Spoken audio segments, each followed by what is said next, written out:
TTS 1.2. Saya Ditya Pratama. Saya Renita Febriani. Saya Richard Nurbaiti. Saya Suci Menalisti. Saya Dea Aryani. Saya Sasa Rahmadila. Saya Reski Andani. Saya Andres Alfredo Pau. Di sini kami akan menampilkan hasil wawancara kami bersama tokoh dari dakwah Ittihadul Mubalighin Riau, yaitu Bapak Ayub Nahar SAG. Selamat menyaksikan. Assalamualaikum warahmatullahi wabarakatuh. Tuh. Sebelumnya terima kasih Pak sudah meluangkan waktu dan memberikan kesempatan untuk kami berkunjung. Alhamdulillah. Kami dari Universitas Muhammadiyah Riau. Kebetulan kami kuliah malam Pak, baru semester 3. Sama Jadi, malam? Iya, satu kelas semua kami Pak. Dia setiap malam. Dari Senin sampai Kamis. Lalu pagi kerja. Dalam kaya. Terus Dalam rangka memenuhi tugas dari dosen kami mengenai wawancara organisasi Islam yang ada di Pekanbaru. Oleh sebab itu tujuan kami ke sini adalah untuk meminta waktu Bapak untuk wawancara Pak. cara apa ya? Pribadi, organisasi. Organisasi, mewakili organisasi. Iya. Oke, sampai habis itu. Sebelumnya Bapak untuk organisasinya ada Ittihadul Mubalighin Riau ya. Ittihad. Ittihad. Makanya Pak, apa yang mendasari berdirinya organisasi ini? Ittihadul Mubalighin Riau terstruktur berdiri dari pusat 1976 sudah berdiri, dan kita perpanjangan tangan dari pusat ke wilayah. Kan kita juga sudah terbentuk Ittihadul Mubalighin pada Pekanbaru. Jadi organisasi kita ini legal, terstruktur dari pusat. Jadi tentunya kalau ingin banyak tahu bisa nanti dibuka di Google, ketik saja Ittihadul Mubalighin, di sana bisa belajar banyak tentang dewan pendirinya, tahun pendirinya, dan tempat-tempatnya. Paling tidak kita di Riau. Di Riau ini sejak saya sih tahun 1996, bukan 2000 lah ya, bukan 2000 sudah berdiri, dan itu tentunya menjadi atau terinspirasi bahwa kalau di Pekanbaru ini untuk terjun ke masjid atau memberikan khatib itu harus ada lembaga dakwah. Beda dengan Padang. Kalau saya dulu di Padang itu diminta pribadi, tidak ada lembaga. Jadi tidak ada MDI di sana, tidak ada MI, tidak ada Muhammadiyah, pribadi-pribadi. Lalu kalau Pekanbaru atau Riau itu memang harus lembaga. Artinya apa? Masyarakat atau penghuni itu akan percaya dengan lembaganya. Ketika nanti mungkin ada yang kurang setuju dan terjadi dalam kepahaman atau dakwahnya kurang begitu, nanti dia menghubungi lembaga dakwahnya pribadi. Jadi lembaga dakwah nanti mengingatkan kepada pribadi.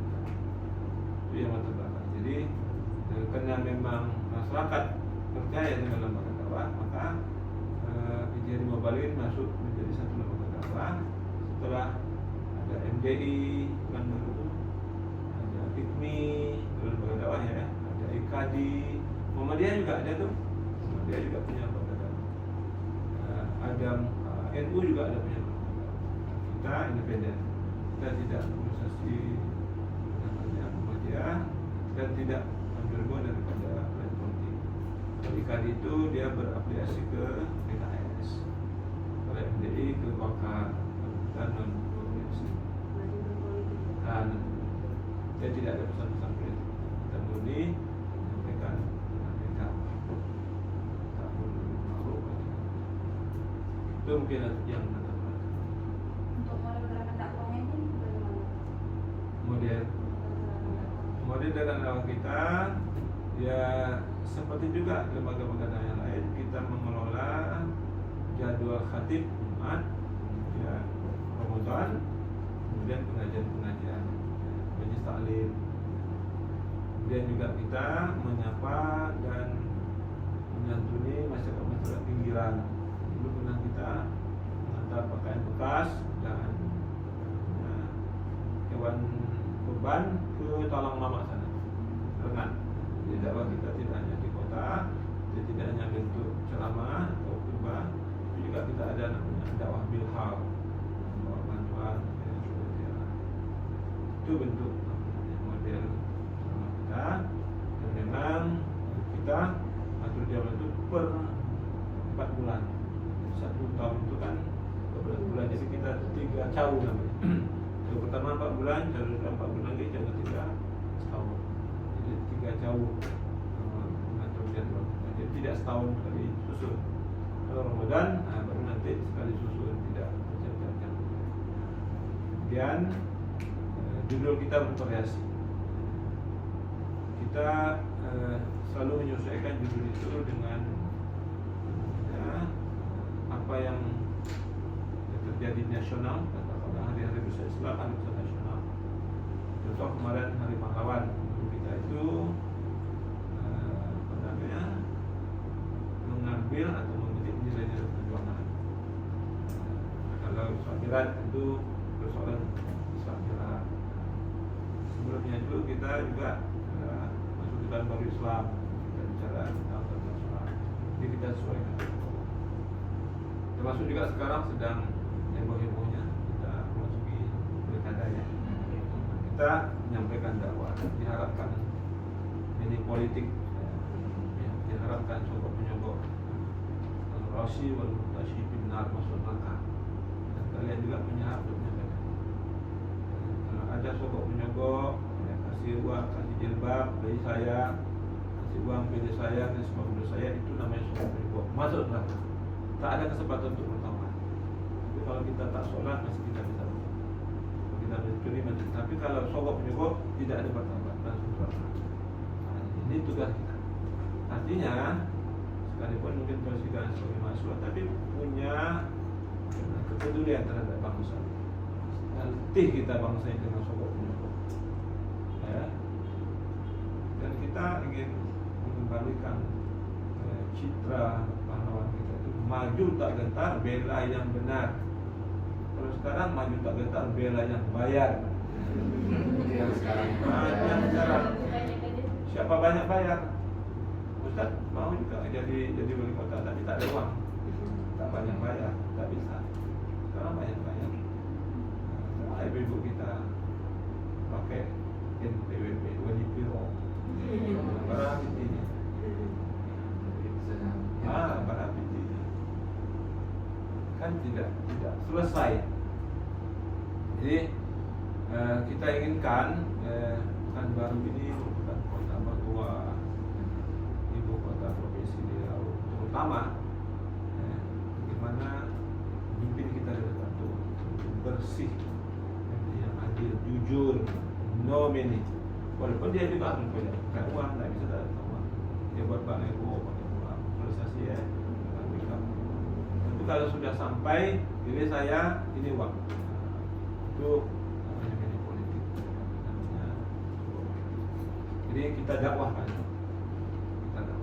Dan termasuk juga kalian harus punya dakwah. Dan kalian juga jangan terbawa emosi.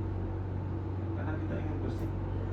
Apa yang kita sedihkan, pemimpin kita 5 tahun pertama tak cukup, 10 tahun pertama, 10 tahun ketiga masuk penjara karena korupsi, gaji tak cukup, uang sudah banyak habis, mengembalikan modal harus sikut sana sikut sini, sepak sana sikut sini. Ya kita tak maju-maju, tak ada dibangun. Kenapa? Karena uang dia dah habis, dia kembalikan uangnya dulu. Ini yang mulai dari kegiatan kita ya, wakil-wakil kita. Dah habis-habisan uang. Yang dahsyatnya lagi, ketika dia mau duduk, dia baca ayat kursi. Setelah dia duduk, lupa dengan kursi, lupa yang ayat, tinggal kursi. Dahsyat. Itu bentuk apa kita akan dapat. Dan kita juga peduli dengan ya, problem masyarakatan pekat, penyakit masyarakat. Ya, kalau ada yang namanya judi online yang hari heboh ya, kita dakwakan haram hukum dan memang membangkrutkan rumah tangga pribadi.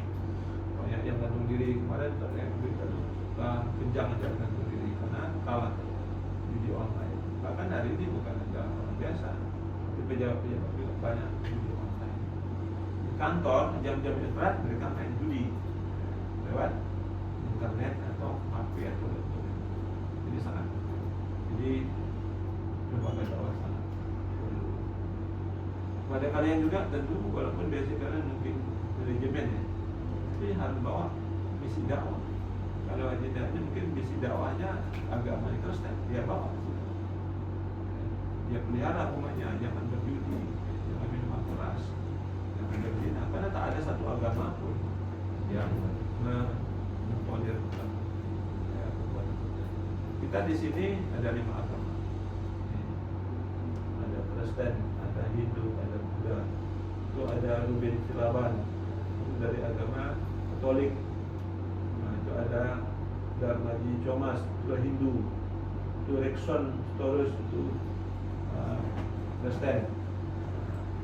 Ini adalah Islam. Jadi KUB ini ada 17 pengurusnya, anggota, 14-nya Islam. Dan ada Konghucu malah, ada ini Pak Yuswan di Konghucu. Kalau Ninda ini Kristen ya, Katolik atau Kristen? Katolik. Ini Pak Robi. Jadi kalau ada persoalan agama juga, kita bisa berdiskusi di sini. Kira-kira lagi? Tapi tujuannya tak sama lah Pak. Nah, tujuan itu untuk mengayomi atau menciptakan kerukunan. Mungkin sekilas info untuk pendiri satu rumah ibadah itu gereja, bagi pura, bagi masjid, bagi kelenteng wihara, ya, itu harus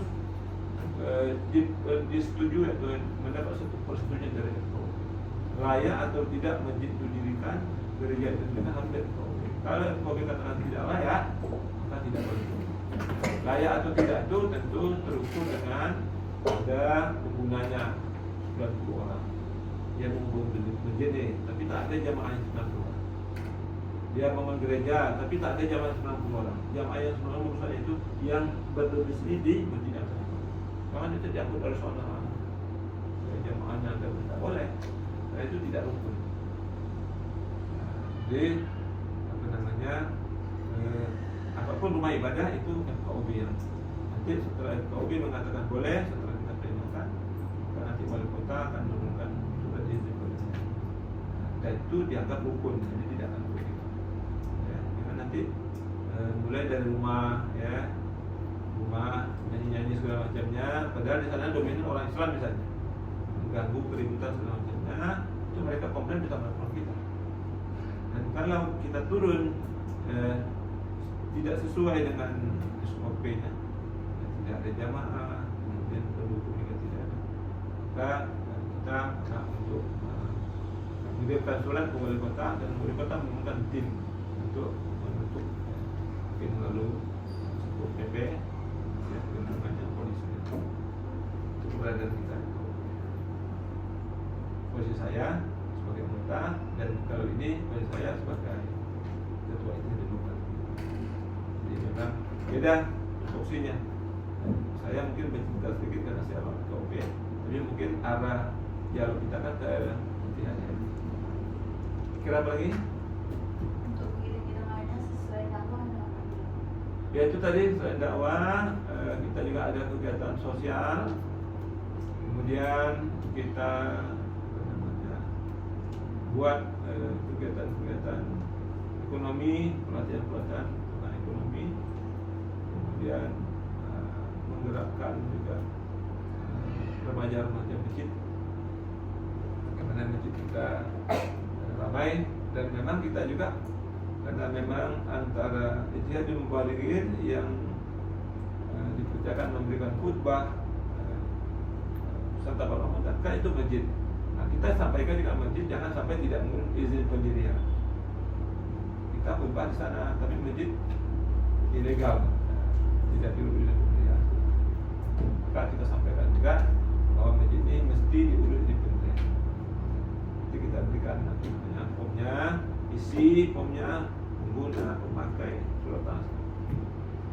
Kemudian kegiatan-kegiatan lain juga setiap bulan kita rapat, namanya ada musyawarah ya tentang judul, nanti setelah itu baru kita terima. Kemudian ada juga waktu kita refreshing. Kemarin kita mengunjungi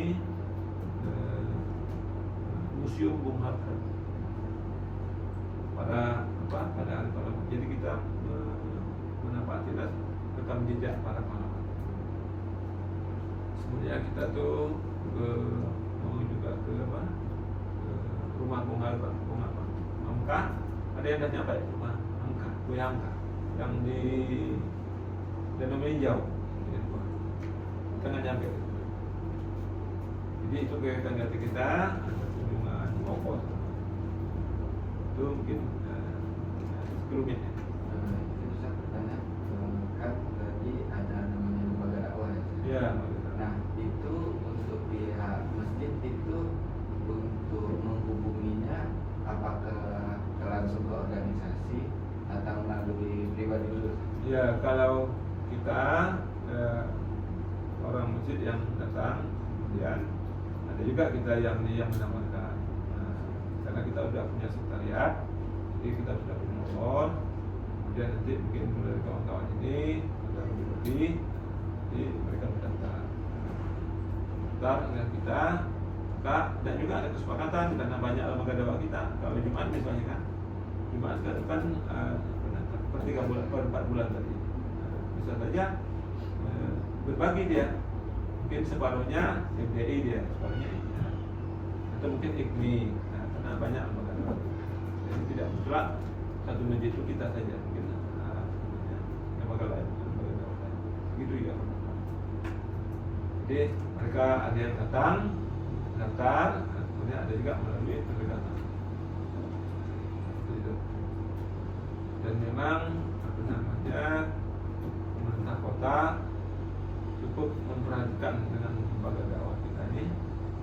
Kalau ada lembaga dakwah, kegiatan-kegiatan, misalnya ada insentif untuk balik, kita juga dibantu. Basnas juga setiap tahun kita dibantu untuk profesional balik kita terutama. Itu latihan pemerintah. Oke, itu ada lain? Untuk struktur organisasinya Pak?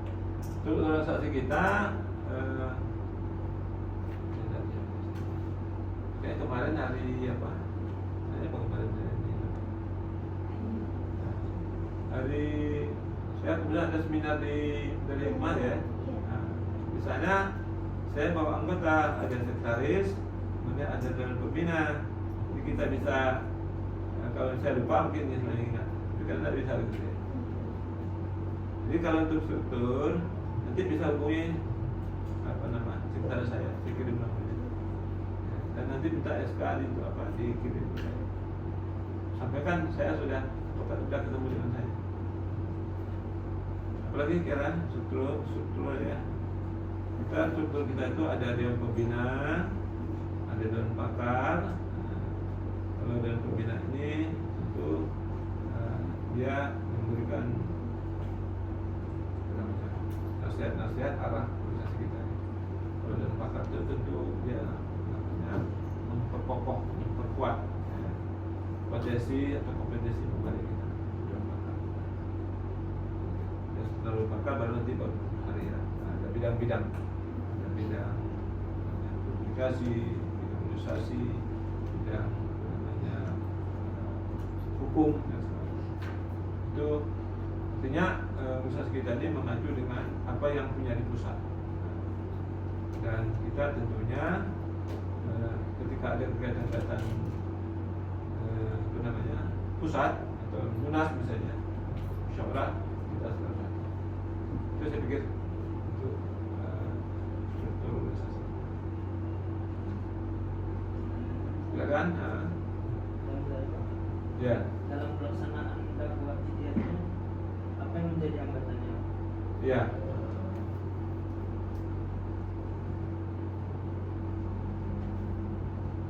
Jadi hambatan-hambatan kita di lembaga dakwah ini memang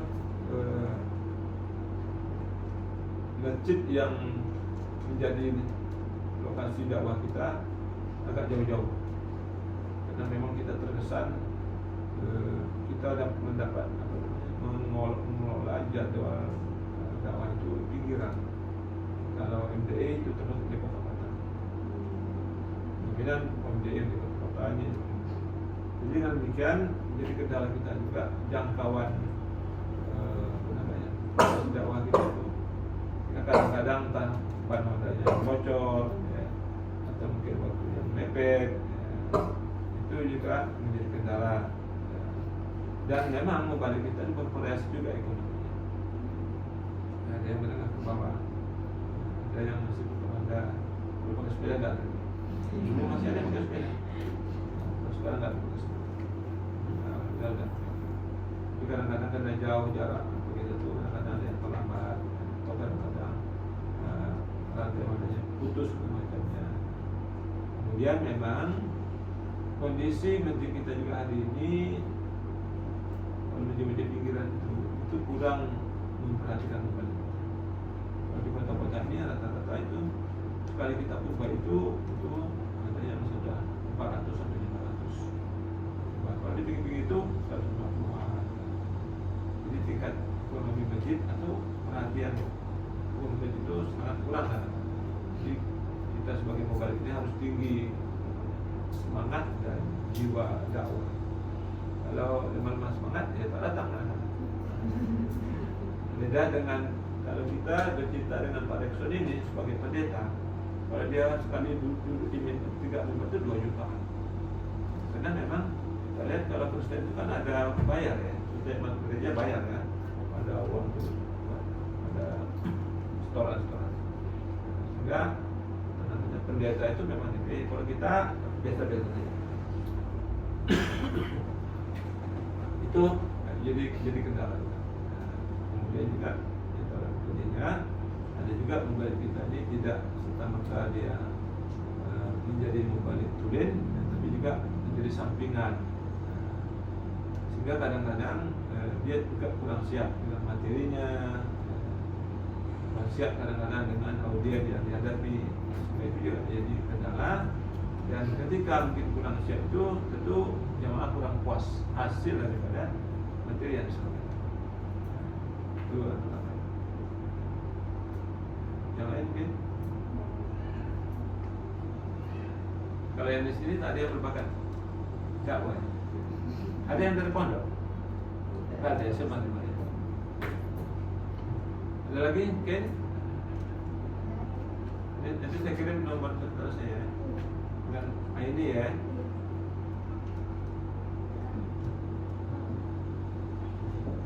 Kalau nanti ingin lebih banyak informasinya dengan lembaga yang lain, mungkin perbandingan. Ini ada MDI, ini MDI kota. Kemudian yang DMDI itu Dewan Masjid Indonesia itu Pak Mizan. Yang ditanya nanti dekat ekonomi di UMI. Kemudian ada IKD itu ada punya PKS. Kantornya kurang tahu ya. Berdasarkan masjid juga. Termasuk juga di Muhammadiyah sendiri itu ada juga. Jadi saya kirim. Santai aja silakan, tak usah terlalu kita pakai 3S saja, santai serius selesai. Sesuai kan? Sesuai. Oh itu nomor 3 tuh kan? Ya, gitu. Kok tahu sana Bu? Soalnya spanduknya besar-besar. Oh iya. Jadi kayak waduh, iya. apa ini lagi? Stigma ya.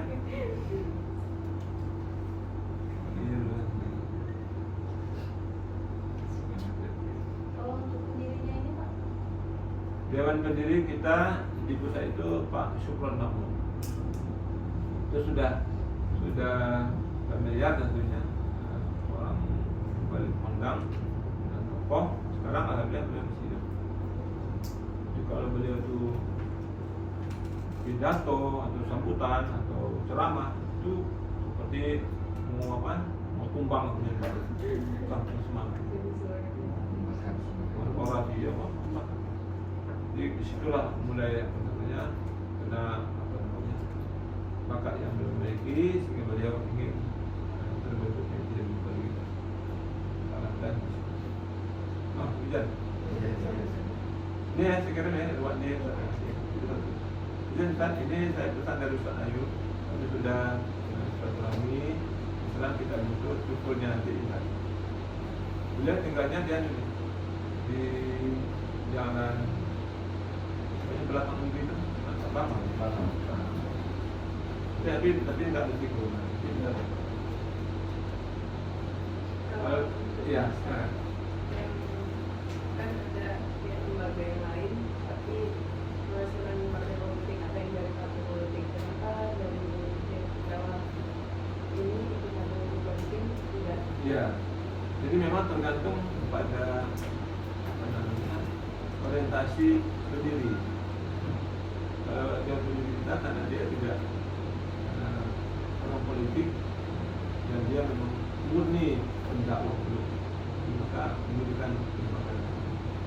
Sekalipun setelah berjalan dia juga masuk ke dunia politik, masuk ke DPKU, Partai Kebangkitan Bangsa. Jadi kalau pribadi biasa aja, tapi kalau lembaga tidak.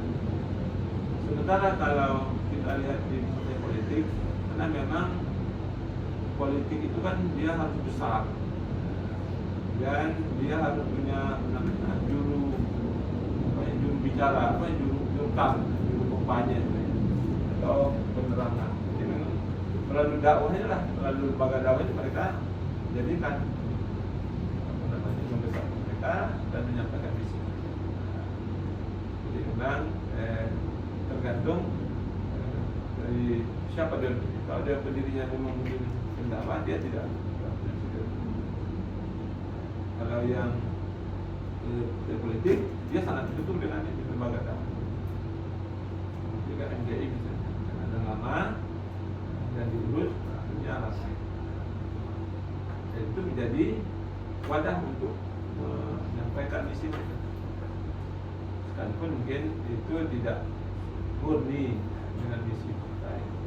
Tapi karena memang dia di bawah itu, tentu dia diatur oleh gitu. Terus kan dari anggota itu kan ada berbeda-beda agama. Dalam untuk menyampaikan dakwah dalam organisasi ini apa nggak ada jadi kayak simpang siur gitu? Ya kalau itu tadi saya bilang posisi kita di awal ini kan tidak boleh. Sementara posisi saya sekarang sebagai anggota FOB. Kalau konteks dialog kita ini diteruskan, tidak ada kaitan dengan FOB. Kalau konteks kita bicara atau dialog kita dengan FOB, lalu nanti kita ke FOB-nya. Dan saya tidak ketua. Ini kan karena berada di FOB, tentu 10 menit saya sampaikan. Sekarang kita arah saja ke Ittihad saja, supaya tidak nambang dan jangan nanti salah persepsi, bahaya juga. Masa Ittihad Mubalikin hanya khatib atau mubalik Kristen, mubaliknya Hindu. Tidak begitu. I'll try to be strong, believe me, I'm trying to move on. It's complicated, but understand me, 'cause